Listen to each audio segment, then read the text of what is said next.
ओम नमः शिवाय। श्री शिवाय नमस्तुभ्यं। भक्तजनों, पशुपतिनाथ का व्रत आप सभी ने सुना होगा।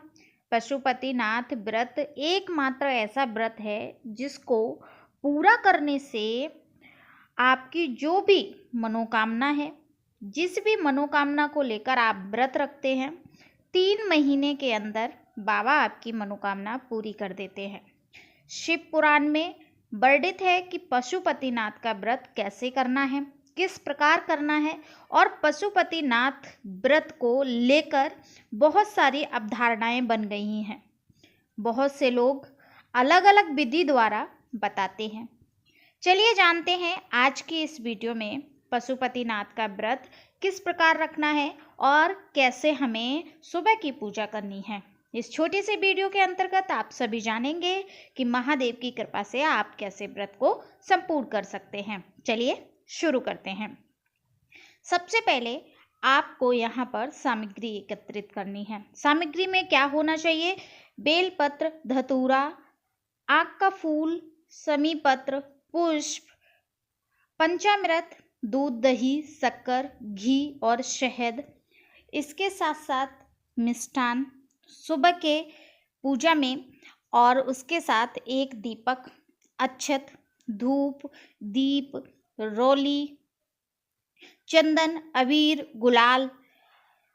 साथ ही साथ आपको जनेऊ, वस्त्र स्वरूप कलावा, जल, तांबे का लोटा, इस प्रकार से सभी सामग्री लेनी है। काले तेल हो सके तो वो भी ले लीजिएगा।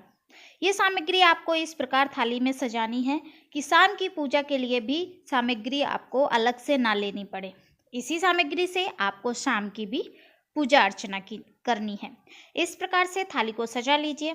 एक बात का विशेष ध्यान रखें कि जो बेलपत्र है वो वृक्ष से सोमवार के दिन ना तोड़ें, क्योंकि सोमवार के दिन बेलपत्र के वृक्ष से अगर हम तोड़ते हैं तो उससे हमें फल ना मिलकर हमें कई गुना पाप के भागीदार हम बन जाते हैं। इसलिए हो सके तो सोमवार के दिन अगर बेलपत्र आपको लेनी है तो किसी माली से खरीद कर लें, नहीं तो एक दिन पहले रविवार को बेलपत्र तोड़कर रख लीजिएगा। बेलपत्र बासी नहीं होती है। बेलपत्र कभी भी तोड़कर कभी भी चढ़ा सकते हैं, कभी भी कितने भी दिन रख कर महादेव को अर्पित कर सकते हैं। इस प्रकार से थाली तैयार करनी है और जाना है आपको महादेव के मंदिर। गोल बाती लगानी है, आटे का दीपक हो तो और भी शुभ है। महादेव के मंदिर जाना है। जाकर सबसे पहले महादेव को स्नान कराना है। जल अधिक मात्रा में लेकर जाएं, जिससे कि महादेव को पंचामृत का स्नान कराने के बाद जल से अच्छे से हम स्नान करा सकें। आपको सभी सामग्री जो महादेव पर चढ़ी है, उनकी शिवलिंग पर चढ़ी है, सभी को एकत्रित करके एक साथ रख दीजिएगा। महादेव को स्नान कराइए। पंचामृत से स्नान करा के अच्छे शुद्ध जल से स्नान कराएं। गंगा जल युक्त जल स्नान कराने के बाद महादेव की अच्छे से श्रद्धा भाव से आप उनको सजा कर रखिएगा।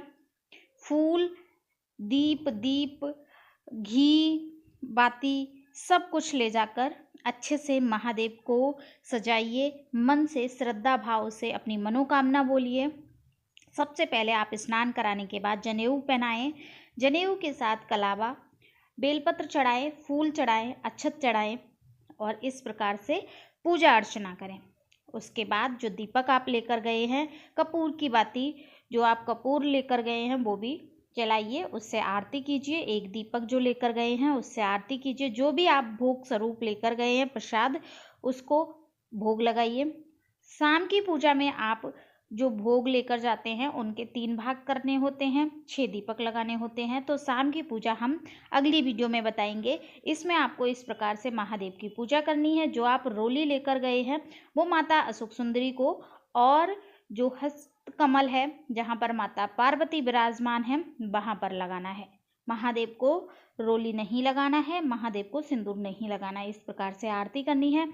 महादेव की पूजा करने के बाद नंदी बाबा की भी पूजा करनी है, जिस प्रकार से आप महादेव की पूजा करते हैं, क्योंकि नंदी महादेव के इतने बड़े भक्त हैं, इतने प्रिय भक्त हैं कि अगर आप नंदी के कान में मात्र मनोकामना बोलते हैं तो भी आपकी मनोकामना महादेव सुन लेते हैं। इस प्रकार से पूजा अर्चना करनी है, आरती करनी है, बाबा से प्रार्थना करनी है कि हे बाबा, हे पशुपतिनाथ, जिस प्रकार से आप सभी की मनोकामना पूरी करते हैं, उसी प्रकार मेरी भी ये एक छोटी सी मनोकामना पूरी कर दीजिए। मैंने आपके सच्चे और श्रद्धा भाव से उपवास रखा है, 5 व्रत रखने हैं आपको, और इस प्रकार से सुबह की पूजा करके आपको घर आ जाना है। सामग्री इस प्रकार चढ़ानी है कि शाम की पूजा के लिए भी सामग्री बची रहे।